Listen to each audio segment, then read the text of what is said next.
Elle sera bien sûr placée sous très haute sécurité. 1300 policiers et gendarmes seront mobilisés rien que pour assurer la protection du Stade de France. 3400 sur les Champs-Élysées, 1400 dans la fan zone de Paris. Parmi eux, des CRS. Alors, mais comment ces hommes sont-ils préparés? En Bretagne, un centre de formation leur dispense un enseignement pendant plusieurs semaines. Les jeunes recrues sont formés à toutes les situations. Un seul credo, la maîtrise de soi. Reportage Manon Le Charpentier et Katia Kerbous. Dernière préparation avant de se lancer. Concentration, concertation. Hop, en pivot sur le LE. Face à une foule virulente, comment réagir? Ces apprentis CRS auront 3 semaines pour savoir gérer ce genre de situation, comme Maxime, 25 ans, qui a radicalement changé de métier.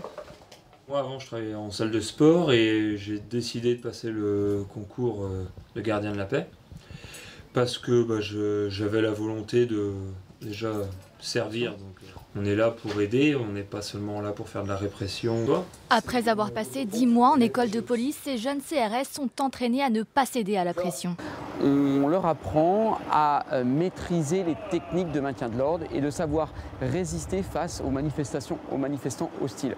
En fin de compte, ils savent très bien qu'ici, demain, leurs missions vont être sur la voie publique face à des manifestations qui peuvent être calmes ou qui peuvent être hostiles. Et en fonction du degré d'agressivité éventuellement des manifestants, ils doivent faire preuve d'une maîtrise de soi. Et la maîtrise de soi, on l'acquiert par une maîtrise des techniques individuelles de maintien de l'ordre. Dans les manifestations, plusieurs unités des forces de l'ordre sont amenés à gérer les débordements. Eux en ont fait leur spécialité en s'entraînant comme dans cet exercice où ils utilisent le jet d'eau pour stopper la foule.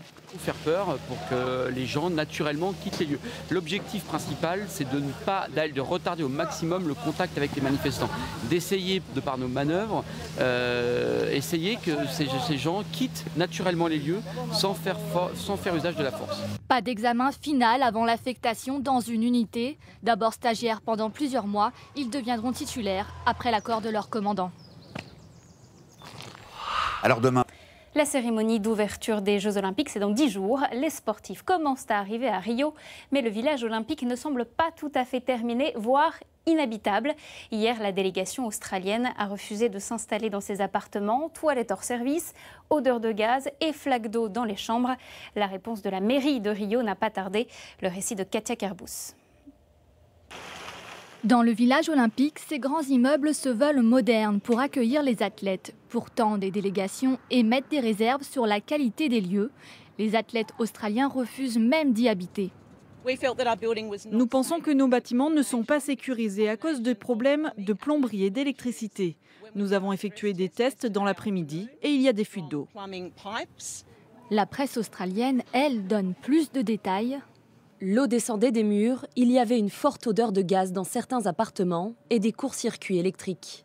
Les problèmes incluent des toilettes hors service, des fuites, des fils électriques exposés, des cages d'escalier sombres où aucun éclairage n'a été installé et les sols sales ont besoin d'un nettoyage massif.